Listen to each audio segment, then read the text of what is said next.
Ladies and gentlemen, Kirk Thatcher and Daren Doctorman, the Weirded Beardos. We're back again. It's the Beardos. Across from me is Kirk Thatcher. Oh, I'm below you on my screen.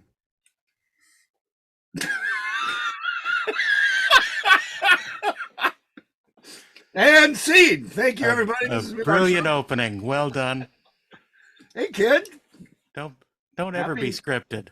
Happy? I'm not even started drinking yet. Happy New Year's Eve day. Happy New Year's Eve. Yeah, this our second episode here. We are doing this on the cusp, if you will, of a new year, 2024. You guys are living in the future, so I hope it went well for all of you. Well, hopefully this won't be the last you hear from us. We don't know what's going to happen. No, sadly, we are not prescient. Well, not anymore. No, I'm Prussian. We're not prescient. We're prescient. We're people from an old German city-state. What was Prussia? I don't have ADHD. I don't remember. I don't remember about Prussia. Yeah, it was part. I know it's a color of blue. Yes, than that. Blue. It wasn't part of Russia. It was Eastern. No, it had nothing Germany. to do with Russia. Yeah. Right, it was part of Germany. They just stole the name. But we call it Russia, but make it different. Put a P in front of it. Oh, that sounds good. It's P Russia. And that's our history lesson for today. So what have you been doing this last week of the year? Organizing the chaos behind me slowly. Taking care of my kittens that I rescued. They're getting bigger. I've been slowly introducing them to my 4-year-old male cat who I've had for a year. It suddenly became the year of the 14 months of adopting cats. And just relaxing a little bit. I literally took a couple days and did diddly squat, as they say in China. Sounds lovely. Diddly squat. Yeah, I literally laid around and watched YouTube. I'm a huge YouTube fan. For me, it's like the library, except it's videos. And, I don't watch influencers. I watch things about Steve Zihan. I enjoy. He's a global guy who's all into global politics and the dynamics of the world. I find it interesting.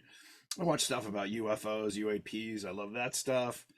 Richard Dolan is really interesting to me. And I just watch stuff about investing and finance and just, I don't know, any computer software that I'm interested in. I just kind of, it's a very addictive drug for people with ADHD because you can watch everything about anything and get nothing done, which is a perfect day for me to relax. I love YouTube and I don't watch conventional TV anymore.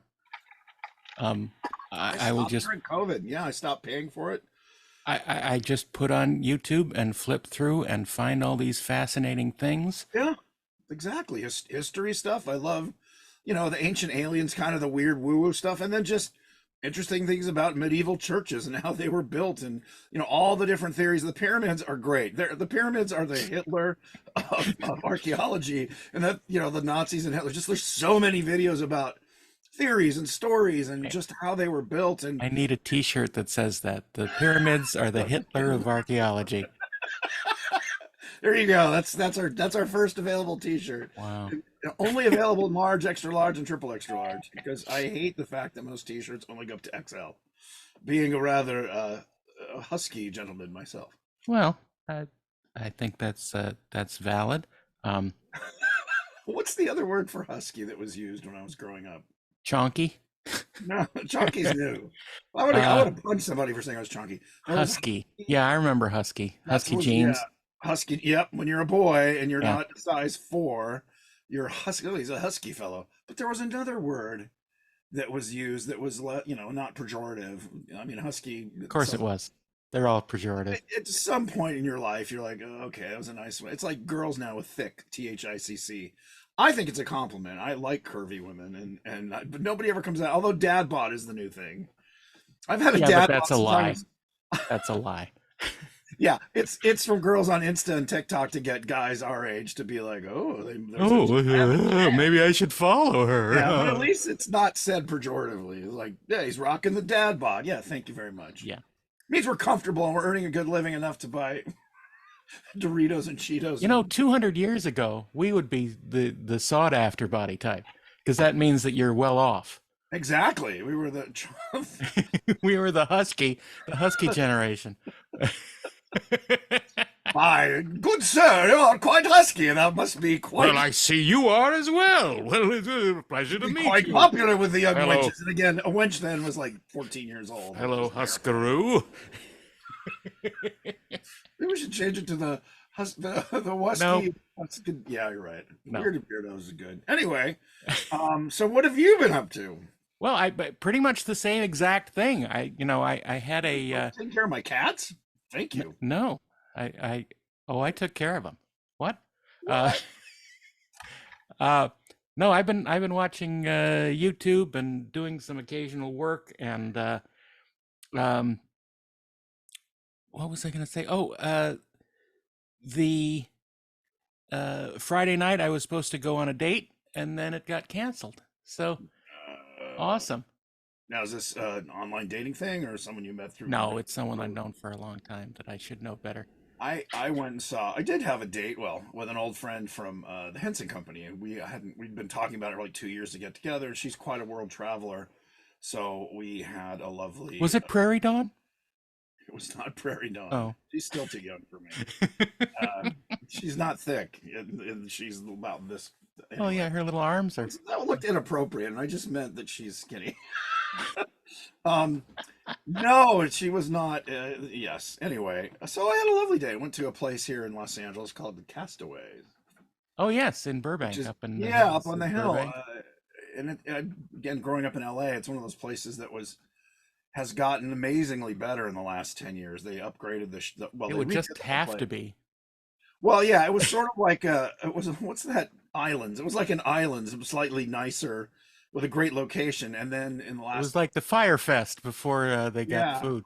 And then yeah, they got amazing chef and a great cocktails. It's really a nice place now. So we went there. Well, isn't that nice? Where were you going to go on your I canceled was date? going to go down to the Anaheim White House, Oh which wow. is a great Italian restaurant. That's a Very, long drive for a date.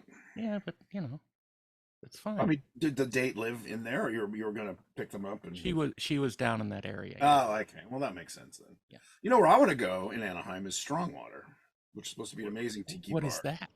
It's a very fancy high-end tiki bar. Friends of mine have gone. You have to make reservations sometimes like 2 weeks in advance. It's so Hmm. popular. They do take walk-ins, but it's a long drive for me to just make. Can you Yeah. take me right now? Hey, is anyone around? I went three in the. Come sit down. Yeah, they make great tiki mugs too. All right, so that Well, covers. that sounds easier than going to uh, Trader Sam's. Well, Sam's, if you go at like 2 in the afternoon, you can get in and then just Yeah, hang. but who the Yeah, hell wants to go at 2 in the afternoon? I like drinking it in.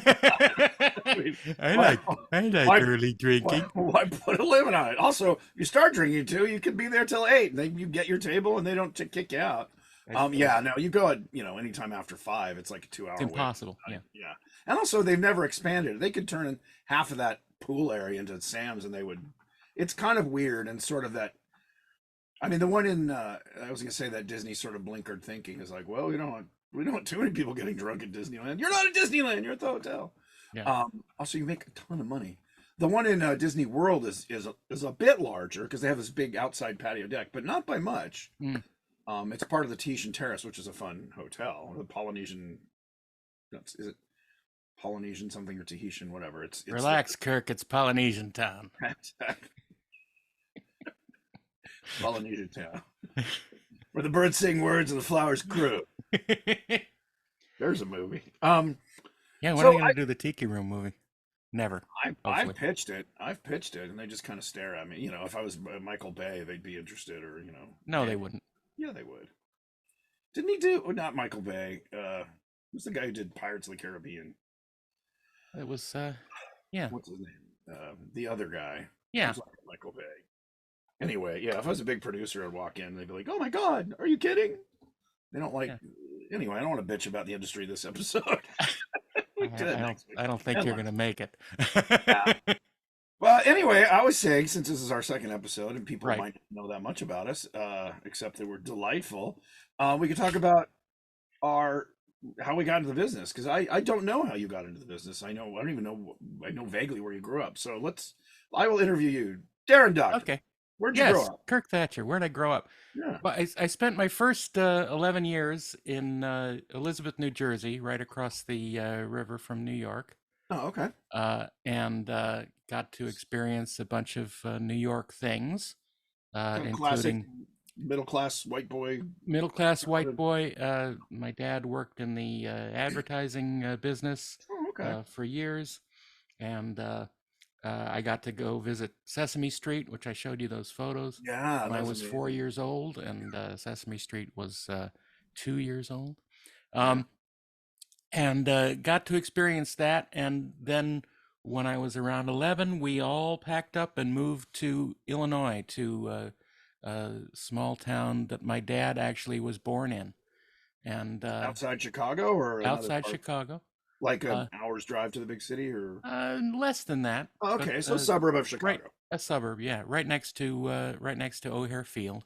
Oh, okay. Um, and it was great. I mean, I went to middle school and high school there, uh, And and were you an assume you were an artist the whole time, drawing and you know, sculpting? Or no.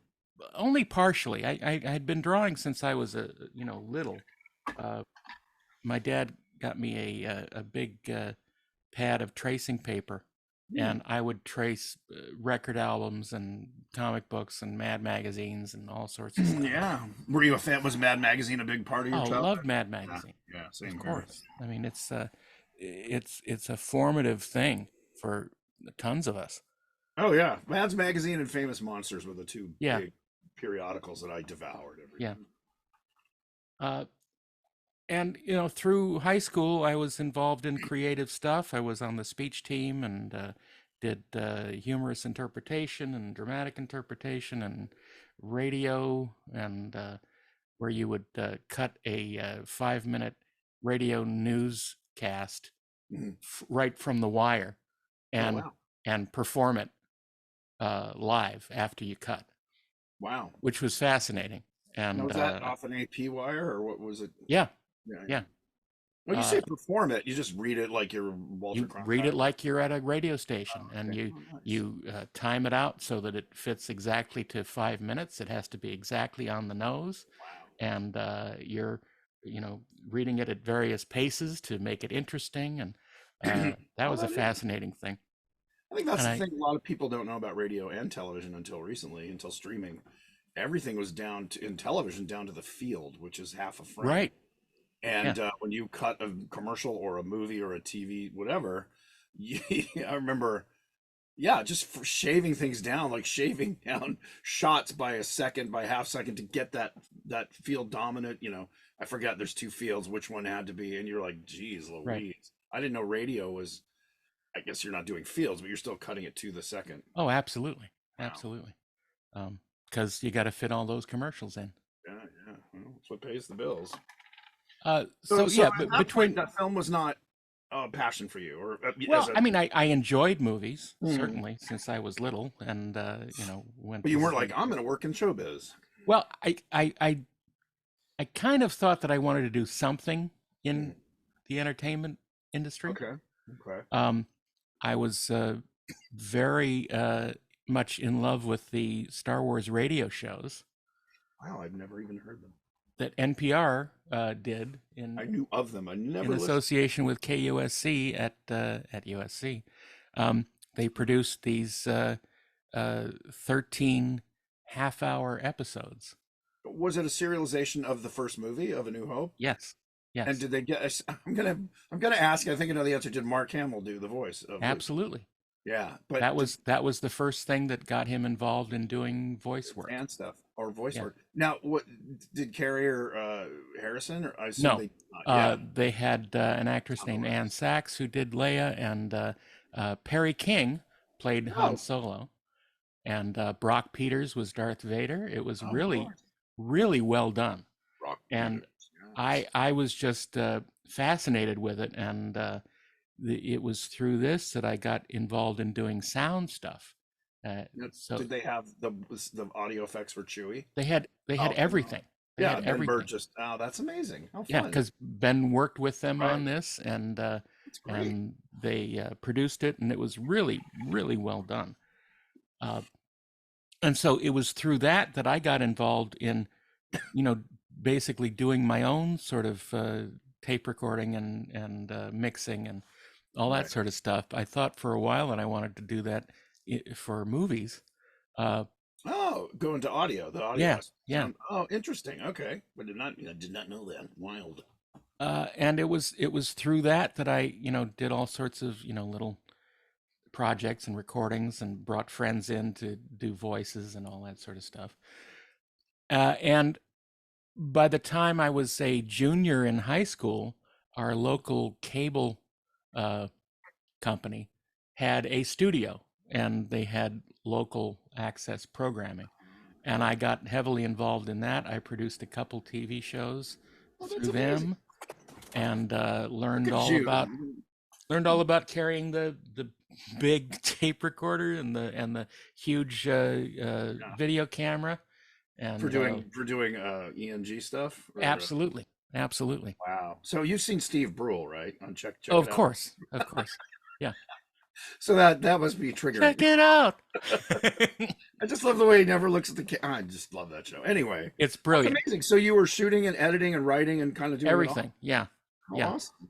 Uh, and it was through that that I realized, well, because I had been in band for, you know, almost 10 years by that time. And what did you play? Clarinet and Uh, saxophone and wow. Do you pick it up at all anymore? I do occasionally. It I it love it clarinet and it sax. cuts the hell out of my mouth because Yeah. you gotta get that in Bamboo tone. reed? Is it a bamboo reed or what are the reeds? Well, yeah, yeah, reeds. Reeds. Made from what is it called? What's that name of that plant? Is it literally a reed? It's something they It's a grow reed. like Yeah, it's a there's it's some a company grass. that grows the reeds and are they Yep. like I love that. They're like that would be a great character in a film. What is your family? Oh, I work on the family farm. What do you grow? We I'm a grow reader. reeds. Yeah, I'm a You're a reader. reader? Yeah, we grow What the do you read? reeds for No, we grow weeds. the highest quality reeds. They're coming Genetically up like engineered. reeds. Well, you should cut them down. What? So I Okay. was I was very into band, and I had played first chair clarinet back and forth for uh, all those years of high school, and I played a solo my junior year, and I was thinking, well, which way should I go? Should I go into music? Should I go Audio. into showbiz, whatever that meant? Can you please say showbiz and wave your hands? Showbiz. Showbiz. There you go. Uh, For the rest of our podcast, whenever we say showbiz, we have right. jazz hands. Okay. So I applied to. Did I only apply to two schools? I think I applied to two schools when I was getting out of high school. I applied to University of Illinois Mm. down in Champaign-Urbana, the birthplace of HAL 9000, uh, and That's a deep cut. Yeah. and USC, University of Southern California, and I Ah. got into both, And you and I chose. chose USC. So I figured that if I'm going to do this, I'm just going to dive in Wow. without a net, and I'd never been to California before. What year was this? This is This 90. was 1985, August of 1985. And okay, so you moved to LA, so there's a Moved little to LA, culture. You on your own, no friends here? Didn't know no any friends, family? no one. And you boarded at SC or you Yeah, got on camp? Okay. yep, Now the first question is because everyone I know went to SC has famous graduate, people they went to school with that went on to right, become, Jim Camerons or whatever. right. Who was your group that have gone on to be big and fancy? Um, there's several just right ahead of me, but there was one who was in my would have been my class if I'd stayed there. Right. Um, Matt Reeves, who Oh, sure. directed the Batman and the And the Planet of Planet of the the Apes, Apes movies. I've met Matt. Lovely guy. he was a classmate there, Yeah. and uh, And J.J. Abrams was his best buddy, right? I mean, did J.J. go to SC? I don't think JJ went to Oh, SC. okay, so they just must have met in the biz because I know that they were like, thick as thieves back in the Yeah, early days. Which is yeah. JJ produced, his stuff early on. Uh, and yeah, I used to know everyone from that Sure. class and what became of them, but it's been And you were a a film long time. major Well, or I was an undergrad? undeclared Undeclared. Okay. because I was accepted to the university, but not to the film school. Right. Uh, uh, Probably because I wasn't related to anyone. Yeah. But that being said, that's fine because I took all the classes that Classes. I Right. wanted to. I couldn't take any of the production classes, but I took a bunch of them. I took an editing class. I took a directing class actually that I directed a 16 millimeter film one semester. Nice. That wasn't a track class, uh, but it was really good. I mean, I think the best part of it was that I met all these people that I would be, working with or for. Students or faculty or Well, both? students. The faculty Okay. was stuck there. Well, I They know weren't sometimes they they weren't have, going I guess, anywhere. like a friend of mine teaches their TV writing, and he's a full time, writer, showrunner in television. So, but he I, teaches I anyway. I think now they have a better situation for Right. teachers to come in. Back then, the teachers had pretty much They were teaching. stayed in teaching. Right. Okay. Though there was a great collection of teachers who had been there forever. Uh, there was Yeah. No, some of them were famous. If you're Eddie Dimitrick, who was he was blacklisted in the 50s, and he was a so teacher extreme there. radical communists, of course. Yes, absolutely. That's who runs our universities, as we were told weekly by the. Hopefully, I mean, I wish someone would run the universities. Uh, But it was a fascinating experience because though I never got in, I sort of dived into everything. I got a job working in the post production building and was helping the students do their projects by showing them how all the stuff worked. How Because to I use had a Moviola or how to use, yeah, yeah. yeah. Now, and you went for 2 years? How long did you go? I went for basically 1.5 years. Yeah, okay. I was there 2 years, but Right. I basically gave up the ghost because I had applied for, well, money was horrible, Yeah. uh, but I had applied for the film school 5 times and didn't get in. Uh, Jerks. it's fine because I Don't basically matter. saved It's one eighty industry, it doesn't thousand matter. dollars. Yeah. And it doesn't matter. I mean, most of the people I admire, most of them didn't go, Spielberg didn't go to SC. Lucas Right? did.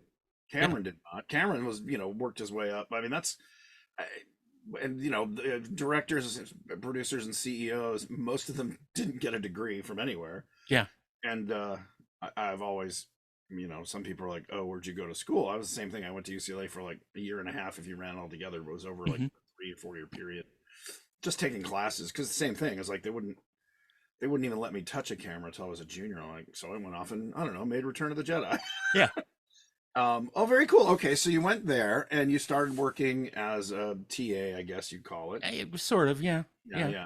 And then when did you start actually getting jobs in the biz itself? And Well, when did the art start? Because I always think of you as an artist and graphics well, designer. the funny thing is, I actually used that to make some money uh, for classes. I would do titles for student films, Sure. and whatever graphics they needed. There Back with was like some Letraset and liths and all that. totally Yeah, I did. all Yeah, of that. yeah, yeah, yeah. And one of the guys that I did this for was Lee Unkrich, who Oh, later yeah, went to direct a bunch of Pixar movies, and yeah, yeah.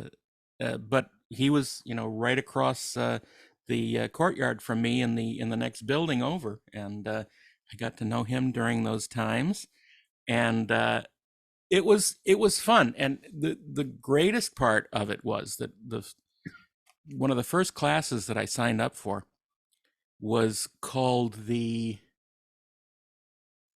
well, I forget what the technical term for the class was, but this year it was the Back to the Future class. They would screen one film during the semester and then have representatives from almost every department on the film come in and talk about their work. Okay. And it was amazing. Uh, we had the production designer Larry Paul come in. We had the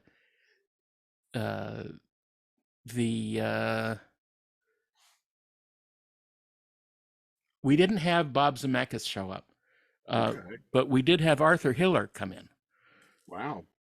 And the class was taught by this guy named Leon Roth, who was this sort of older guy who had been in the business for 30 years at that point. He used to work for the Mirish Company and was a sort of a executive, film executive. But he came in because he taught this class because he knew everybody in town. Right. And he could bring them in. We had Alan Silvestri come in and talk about his score. Wow. And it was through this class that I met and became friends with this guy who was sitting up near the front. And when they screened Back to the Future without music, just to show us how it looked without music, he and I started humming the music for it. And his name? And his name was Van Ling. Oh. And we met in that class and we became fast friends. And I began helping him with his projects that he was working on. Okay. He was another student, a graduate, or he was just about to graduate. Okay. This was his last year. Right. And he was doing, art projects too for various student productions. Okay. And I helped him build a foam core set of the Discovery for one director's adaptation of a swim coach's discussion with a student that he changed into Hal talking with Dave Bowman. And so there you go. Early seeds were planted. Totally. And we built this foam core set, and at one point, Jim Cameron was actually over building it with us, cutting out foam core and shit. So, and Jim had done Battle Beyond the Stars? Jim had done everything through Aliens. He'd just finished Aliens. Oh, holy cow. Okay, so he was established. Yes. Well, so he'd done Terminator, which, yeah. Yeah. Okay. Oh, wow. But and see, he was he was friends with Van. I mean, how does that guy end up doing? Yeah. I'm jumping around a lot because at one point Van built, with the help of some friends, not me on the costume, but he built this power loader costume in the Halloween after Aliens. Oh, okay. And he rented a pickup truck, took it to the Fox lot, and started walking around in front of their production company offices. And Gail was there. Jim wasn't there. Gail was there, Gail Ann Hurd, and she said, "Oh my God, this is amazing. Here, you need the costume that goes with it." He says, "What?"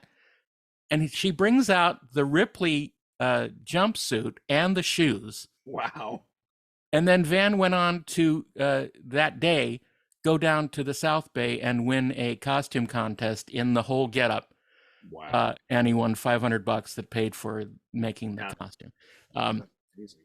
And after that, we were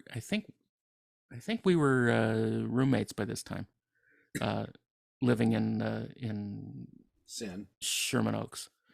Which is close to sin. We weren't in sin. We never sinned. It was completely open and everyone enjoyed it. Little angels, yeah.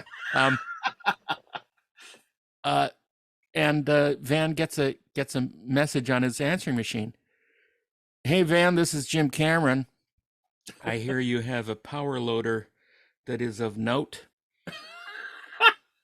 I'd love to see it sometime. Give me a call."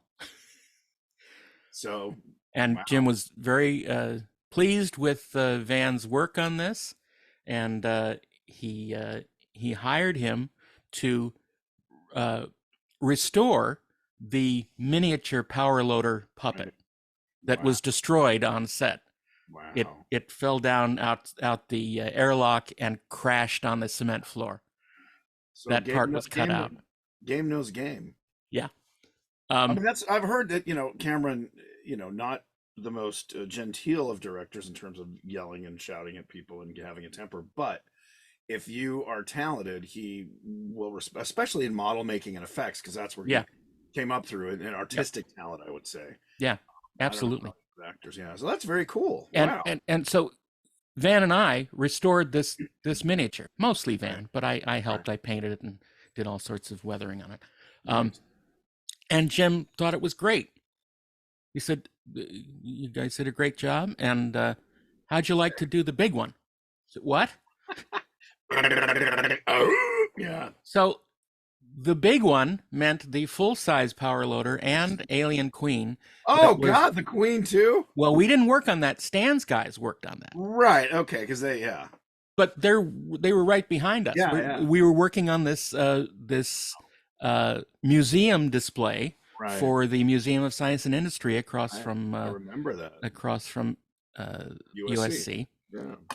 And we basically rebuilt the power loader, painted it, and And you're restored it. still students at this point.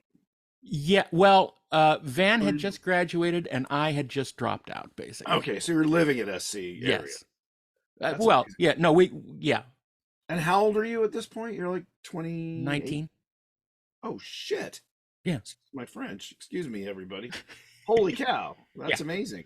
it was amazing, and I never regretted leaving SC for doing this because it's That's why we get along. We both went to college. yeah, yeah, And we went to rival schools. I went to UCLA, you went to SC. yeah. And look at us now. Look at us on the top of the heap, Two literally. weirded beardos who can't get dates on New Year's Eve. But whatever.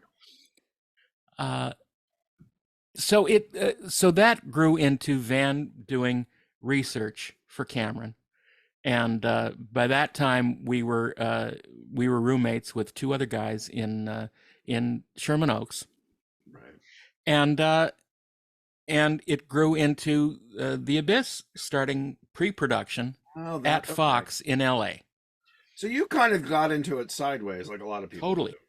totally. Interesting. That's interesting. Yeah, I had thought that you were one of us that was making models, and maybe you were. You didn't I seem mean, I did, but nothing that. not well. Also, growing up in Chicago, it's not like, oh, this is a job. It's like, oh, this is Yeah, fun. Build models. exactly, I think the exactly. advantage I had, if it's an advantage, is that in LA, my next door neighbor, my best friend's dad was a post production guy, and my parents knew actors, and also, we would remember we were riding our bikes one day, and James Garner's filming Rockford Files. So it was a That's awesome. world that Yeah, was accessible. yeah. It still was. It didn't seem achievable, particularly for like the average Joe. It's like, yeah, I think I'll go into showbiz. So But showbiz. I bet it felt closer to you being amongst Oh, it absolutely. I mean, Universal because I was Studios. Yeah, completely disconnected from any of I'm that, and I had always no idea what that world was. right. So it was really moving to LA and SC that kind of made you go, "Oh, this is a Totally, yeah, interesting." totally. And I mean, then starting with Cameron, your career sort of, but your artistic skills again. I mean, I think people may or may not know the amazing drawings you did for a Master Commander, and your skill with modeling, and what you did for the reboot of. And I'm kind of jumping around your career because this is sure. the highlights that I know. When did you start going, oh, this? I mean, obviously your painting skills and all that, but drawing, your drawings are great, and your designs are, phenomenal. I mean, what you led to do all the stuff you've been doing. When did that kind of kick in? Well, I mean, it kicked in when I was hired to do model building on The Abyss. So Uh, you kind of earned while you learned, or learned while you earned? totally, totally. I had, I mean, I built models as a kid, Sure.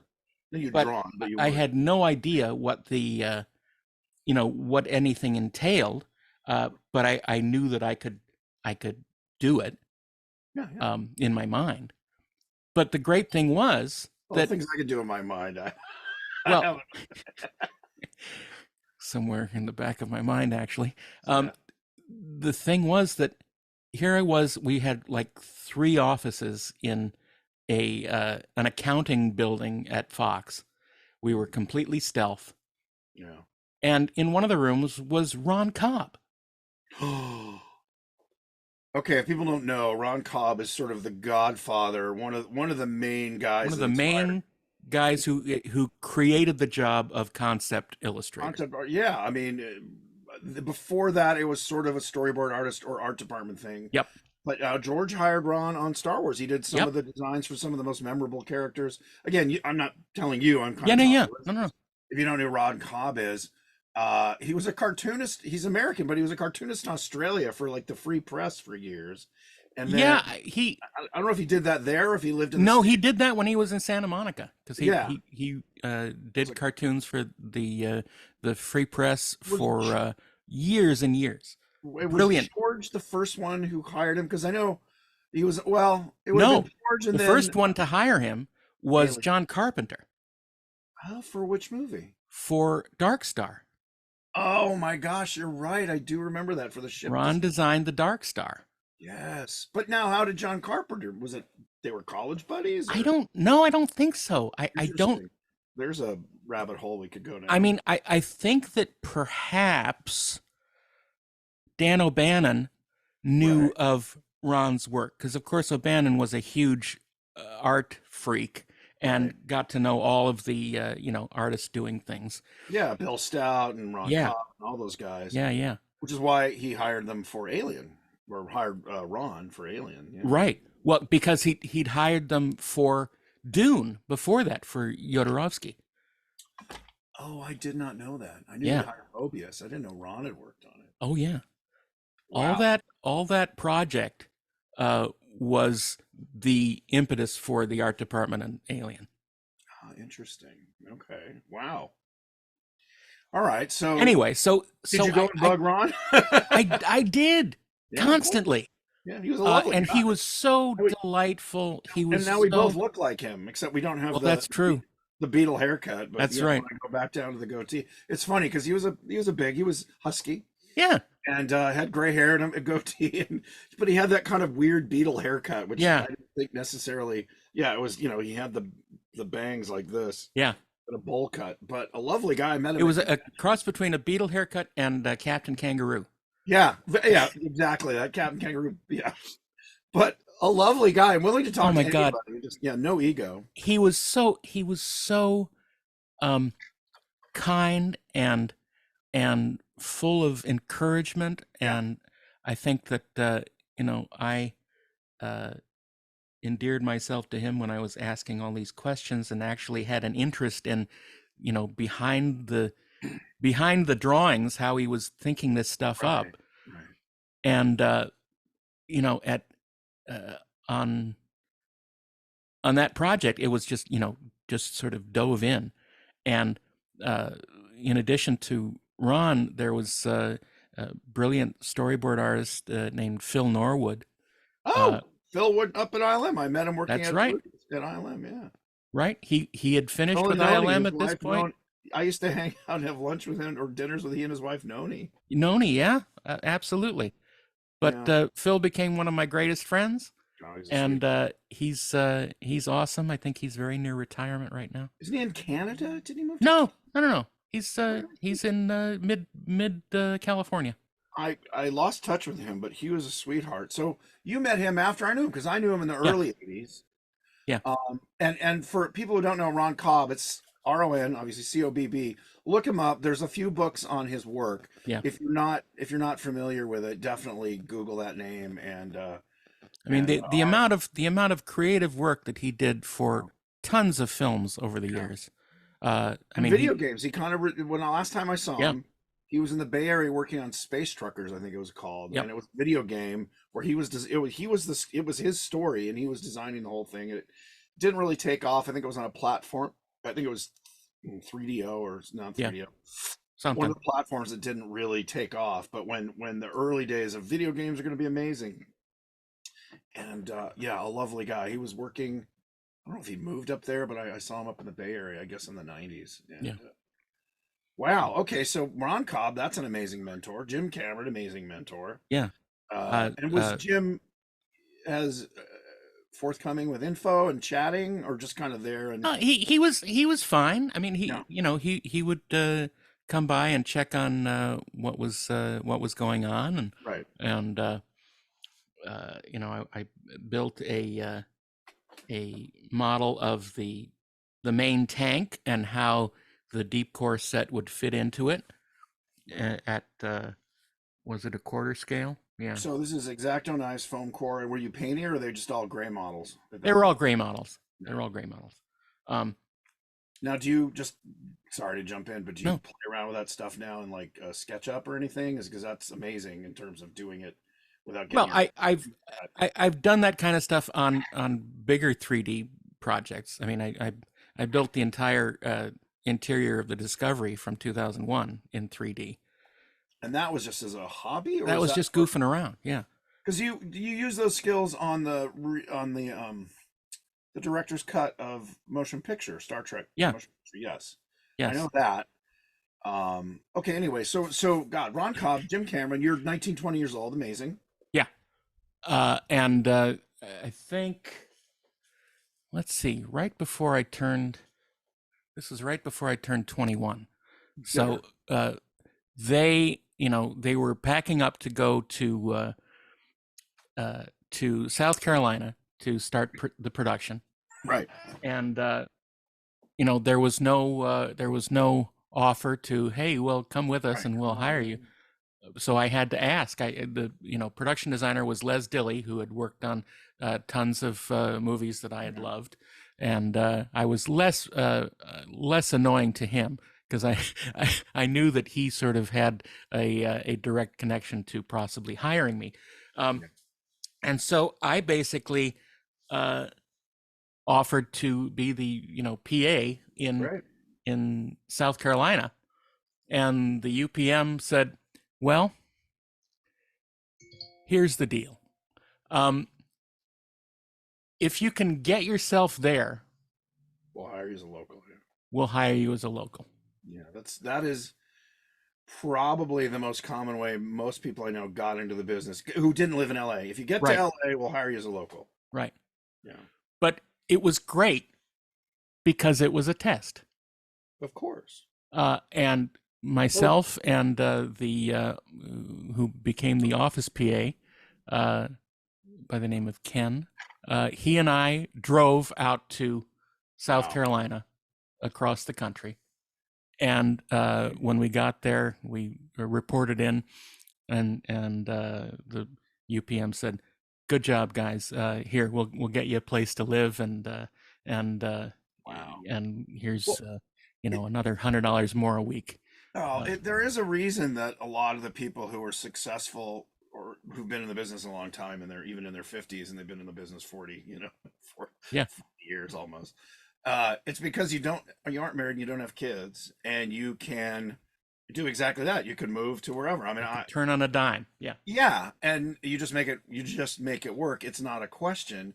And there is that, I don't know if it's a sacrifice, because I think for you and for me, it was never a sacrifice. I dropped everything and moved to New York when Jim Henson said, "Hey, do you want to come work with me?" I'm like, Yeah. yeah. Yes. Same thing, moved to Northern California. I mean, it wasn't even, there was no hesitation. Yeah. And I realize a lot of people are like, what about my girlfriend? What about my dog? What about my whatever? And if you were, and that's the thing about this business, people are, it's not a casual industry. I think a lot of people Yeah. go, oh yeah, I'll move to LA and I'll have a wife, a kid, and a dog, and I'll get a job in it. And there are people that do that. I think a big part of it is just the fact is that, especially when you're young, it's a lot easier too. Again, you're 19, 20, 21. Most people aren't married with kids. But that willingness to just tear up your life and leave for a job, Right. which again is not the rest of your. It's not like you're moving to go work at Microsoft or IBM or No, something. it's I know this is a 9 you're month maybe deal. going to get a few months. Yeah. Yeah, but for the experience, again, kind of earn while you learn. I don't know if that happens much anymore. Everything's very different, but it really was that, go west, young man. It's like, go where the work is, young man. And Yeah. that was amazing. Okay. So, Well, and it also taught about it's basically circus life. yeah, exactly. You run away and join the circus. Yeah. And the experience on that movie was incredible. And I did everything I was asked to do and more. And I'm the guy who came up with the saying, "Life's abyss and then you dive." And Was that the crew shirt? I also did a painting of the logo that said "The Abuse," and and I was very proud of those things, and so was Gail Ann Hurd when she would later claim that she came up with those things, which is No. great. You Well, can there you go go. as far and as fast as you want, as you don't, if you don't care who gets the credit. Well, that's yeah. I mean, I kind of when I hit about 55, I said I'm really tired of making other people rich Yeah, and giving them credit. I mean, I get it. It's a pecking order, just like in the real world. I mean, but the thing is, you still get to do what you get to do, and the people in the know, the people that you care about, know. yeah, And yeah. the fact that the public at large doesn't know, well, it doesn't matter, and you can tell them like you just did. It's Look, I wouldn't trade anything. Yeah, It exactly. was an amazing opportunity for my first movie, That's amazing. and So you did that. Now you're friends with the whole. I mean, I don't mean to gloss over it. I'm just yeah, trying yeah. to move along to you did okay. So then you come back to LA. Come back to LA, So that was and 9, 10 months, a year. How long was that? it was. I think we were there for, let's see, about 8 months, Okay. and then And were came you back doing? for another 3 months working Oh, down in the South Bay at a. now were you doing drawings at this point? Were you starting to do your marker stuff or no? I did a couple drawings by that time, mostly colored pencil on black Oh, sure. Caslon Yeah, paper. yeah, yeah. Because another one of the designers that was working there, Steve Berg, uh, Oh yeah. was brilliant and did that kind of artwork.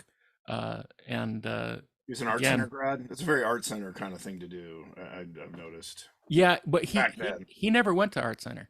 Oh, okay. He's almost self-taught, which is Yeah, amazing. Like Ron same. Cobb.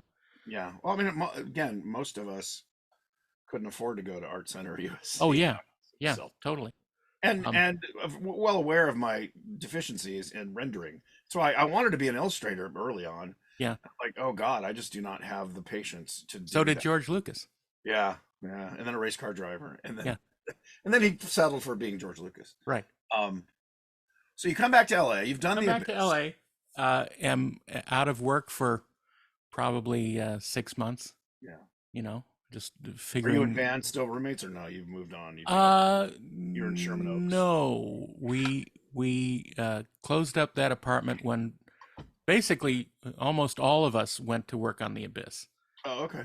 Uh, and then uh, Les Dilly gives me a call and says, "I'm going to be starting on this project. If you want to come along, that would be lovely."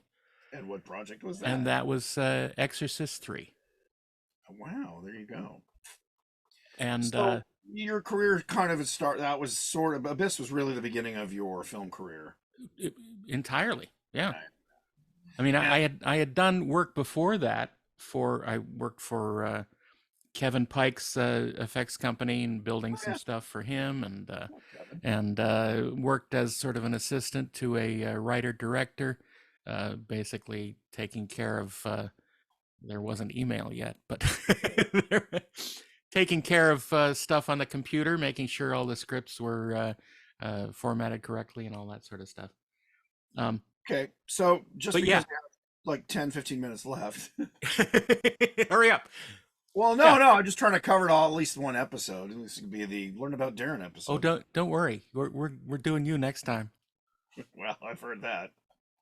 How do you But think I got in this business? We're doing you oh next. my God, Oh, hey. should have done it better. What? I want to tell you, it's not Uh, easy. You know what I'm saying? Um, so so you go and I work on Exorcist. I worked on Exorcist 3 as assistant to the production designer, which was basically a non-union way I was gonna say non-union, yeah, of letting me do anything that I could, right. and That was I my yeah. I had the came same with very associate. close to what? That was the same thing with the associate producer on Star Yeah, Trek 4. You could yeah, do anything you want because it wasn't a union job. yeah, Yeah, yeah. But it was great because that let me do more stuff and let me, yeah. sort of figure out what I wanted to do, and it was basically from that I realized that I wanted to be an illustrator and I could do that stuff. I did some storyboarding on the movie and a whole bunch of other stuff. But uh, I figured that's what I wanted to be, at least officially. Right. Uh, and it was the next movie, Guilty by Suspicion, with Robert De Niro and lots of other actors. It was about the blacklist in the 50s. Right. And I got to do a bunch of stuff on that. Also did set design and Wow. logo design and all sorts of stuff. And it was on that movie that I got into the union, because they were a non-signatory at the beginning and they signed in the middle of production, and we all got brought in. That's And nice. so that was a It lucky really thing.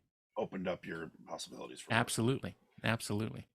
Um, and I worked with Les on a couple more movies, and then thank God, uh, Les's art director on Honey I Blew Up the Kid Yeah. said, "Don't hire Daren again for a while."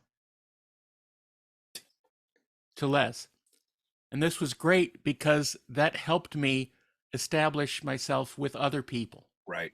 Right. and not, Less Dilly's bullshit. completely Yeah. rely on Les's career for my Now, did own. he say that to help you, or did he say that because you No, had he the? said it absolutely to help me. I got you. And he told me this later, and he hired me several times after that as Sure. well. And of course, for those who don't know, Ed Verreau is the actual guy who designed E.T. Yes. And he's the guy who said, if you don't care who gets the credit, you can go as far as you want. Yeah. Well, Carlo is notorious for. Of course. I worked with Carlo. I painted E.T.'s arms I and know you hands, did.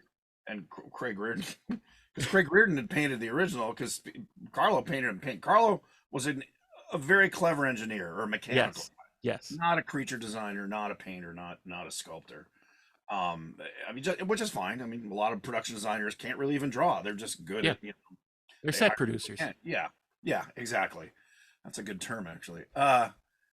So yeah, I'm not surprised. I've seen Ed's stuff. I've never met him, but I'd heard that. But He's one of the greats, and obviously he did storyboards on Raiders of the Lost Ark and E.T. and all sorts of movies, and he's a brilliant artist, and he was one of my mentors after Les. So wow, those are good. Those are good peeps. they're Are great. you into? Are they still around? I don't know. And I'm sure Les has passed, but is Les hasn't passed. He's wow. not doing too well. I haven't heard from him in a year or so. But he's dealing with things that Sure. people deal with, As you dementia, age. etc. Ed Verreau is doing okay. He's now retired. All the people that I that I worked with had either retired or died. Well, yeah, everyone I worked with has passed. I Yeah, mean, Jim Henson. Well, George Lucas is not, but or Phil Tippett's still around. right. But yeah, Jim Henson, 53, which is horrible. Yeah, Leonard Nimoy died in his 70s. Again, terrible. right, But those two were really Jerry Jewell, who was my writing right. mentor for the Muppets, all passed away. I mean, Jim was shockingly early. Oh yeah, But Jerry and Leonard were both in their 70s and then way before. I mean, they literally had a good 10, 12 years at least, even by, insurance, by right. actual bill tables. And so I don't know, maybe don't work with me. Well, you're I mean, the it takes a you're lot the out of you. cursed one. Hey, well, I mean that brings me to something I've thought about a lot is the mentorship, which is not used to be part of the whole union thing. That was it. You've Right. mentored and it wasn't official in my case. It sounds like not in your case. It's just these guys again, game knows game. They're like, oh, you're a talented kid. Make me look good, Yeah. and that's not everybody gets to be David Fincher or is a David Fincher. I knew I wasn't. I didn't have. David was directing stuff. We were in our early. I was his production designer in early rock videos, and he snapped up, and he was groovy and slick, and he knew what he was doing, and And I I was. worked with him on Seven. Yeah. What did you do on Seven? I did set sketches and stuff, and I did some designs for the knife dildo, Oh God, yeah, and that was a fun job. We need some knife dildo Yeah, drawings. And Darren, you're familiar. Who was the production designer on that brought you in? Arthur Max. Oh, okay. Did you ever work with Rick Heinrichs? I did Or did just this one? last year. I did Oh, on which project? on the Glass Onion. Oh, that's right. I did see that he did the second one. It's the second one. Yeah, the Yeah, the second second one. Knives Yeah, Out. yeah, yeah. I Yeah. saw that. Yeah. Um, so the mentor thing, I think to Yeah. some degree we both owe our careers to, again, older, more talent, or not more talented, More but established. established, talented people, kind of bring in the young. I mean, Jim Henson. That's how I met him. I Yeah. was 24. Leonard Nimoy certainly is 22. And they just kind of go, "Oh, cool." And there's no. I think part of it is there's no fear of we're going to take their job. We're not gunning Right. for their job. And again, a lot of it's personality. You're just, oh my God, I'm a sponge. Tell me everything. I just so and I don't. It's you don't see it so much in writing. In writing, it's more solo. Like if you write something and people like it, they might bring you in as a writing staff on Right. TV. In movies, you're just right. You're basically a lone gunman in the motion picture writing world. Um, but in the arts, the crafts, editing, all that, it's definitely. So I think again, people always ask me how do I get in the business. Is like when you can apprentice yourself to somebody whose work you admire. Most Yeah. people who aren't, uh, huge egomaniacs, and there aren't a lot in the business, people who keep working, are really happy to talk about. I mean, composers.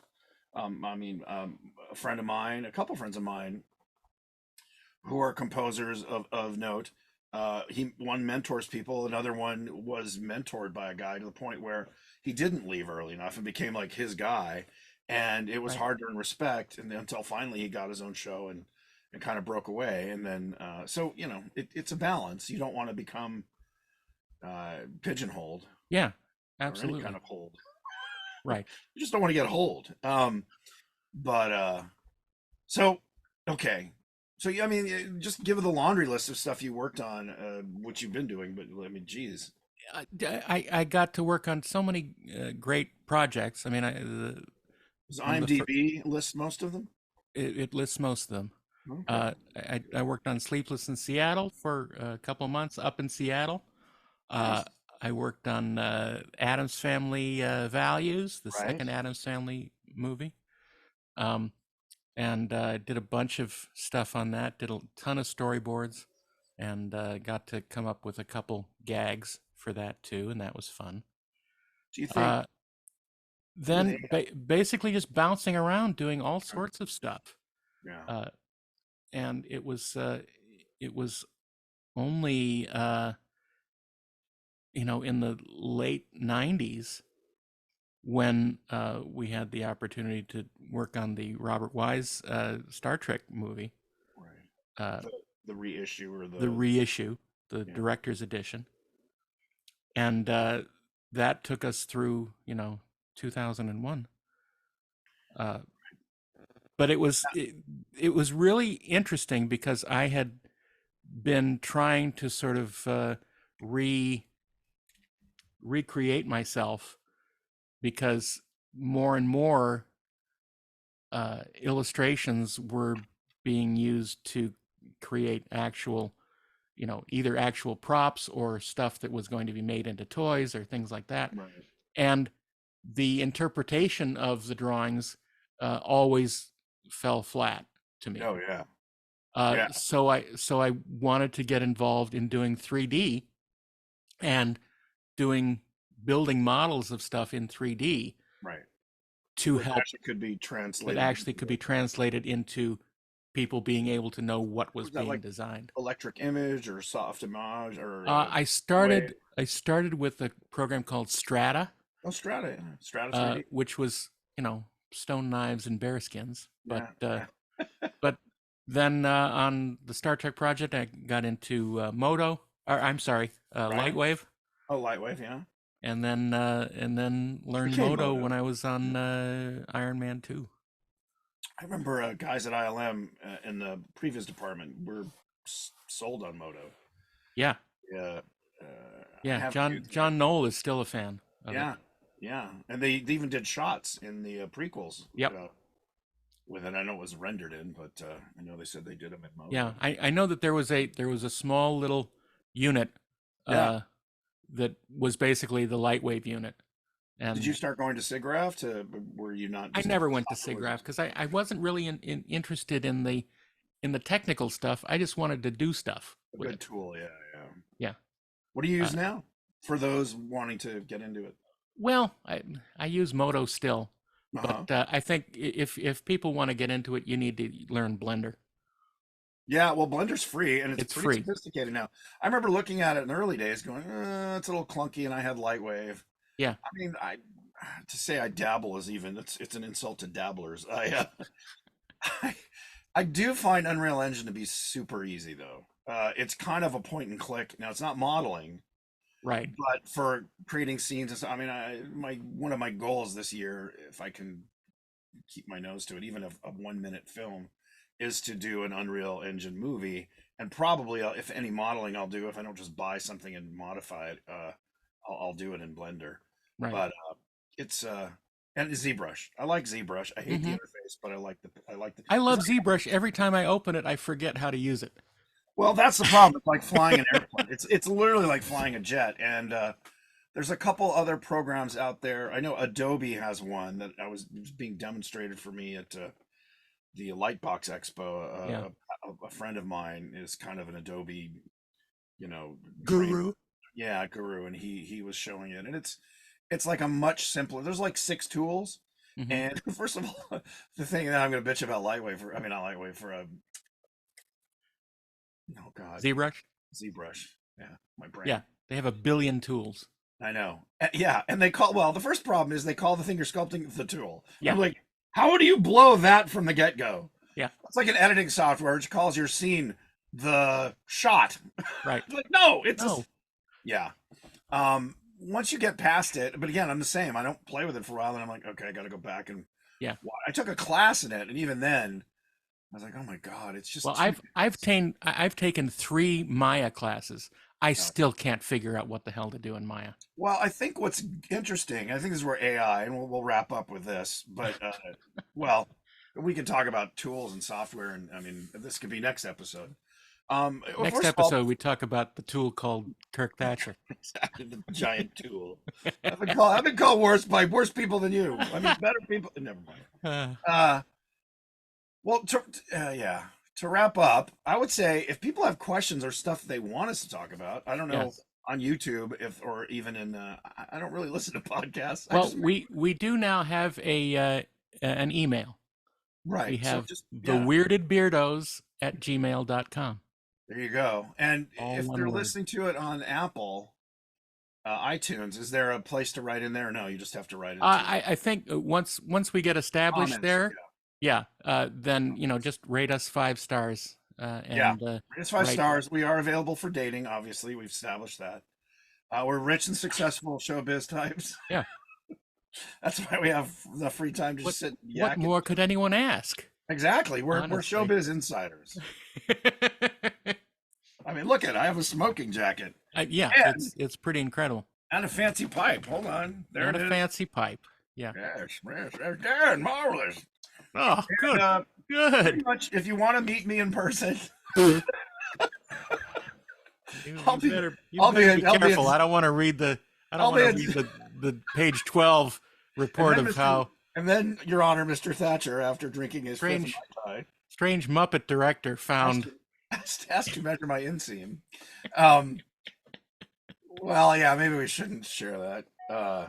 Maybe I will. Not today. Anyway, thank you for listening. This is our second episode. This is our At some point, second we'll figure episode. out some sort of. Again, every time I think about what we're going to do, I'm like, oh, God, 40 subjects we could talk about. And today was mainly the life and The times of Daren show. D Doctorman. Which is interesting. I learned stuff I didn't even know, and I've known you for years. Well, that's nice. That's nice to Yeah, hear. it's fun. It's fun. It's good times. I look forward to turning the tables on you. Yes. Well, I've had tables turned on me by better people. Oh, we did that. Um, yeah, I've done so many dumb interviews that I think I could give you Actually, what I want to do is, if we do this, I'll do the stuff that I don't normally talk about, like kind of the weird cuts and deep dives into things that I'll gloss over the stuff that you can hear on 20 other interview podcast, but try and go to the interesting. We'll make sure it's Yeah. deep So enough so that people can get a taste and get a bad taste in their mouth. Can go further if they'd like. Read more about it. Happy New Year, my friend. Thank you. You too. May the blessings of 2024 make a permanent residence in your abode. Permanent stain in my underpants. Why is it that everyone's like, oh, 2024 is going to be a rough year? I assume they're talking about the election and kind of the horrible way our country is divided. But it's like, why is everyone so prescient about 2024? Ooh, it's going to be rough. Yeah, like, no one knows. No one knows nothing. I think just fear sells more, bunker supplies or something. I don't know. I don't know about anyone else, but I'm glad to wave goodbye to 2023. It was okay. Yeah, I've had worse years, but I don't know. The one thing I've learned, and I'll end on this, or at least I'll end on this, is that attitude is everything. That positive outlook thing, it sounds like total BS, but I gotta say that's the only thing you control is your attitude. Yeah. And again, and by doing that, you can pretty much get rid of anyone that is trying to spend time with you. It's called denial. That's right. And I am Cleopatra, Queen of Denial. All right. Thank you, everyone. Thanks a lot. And thanks for listening to talk about showbiz tonight on Showbiz Night. Have a good New Year's, buddy. Thanks, Kirk. Cheers.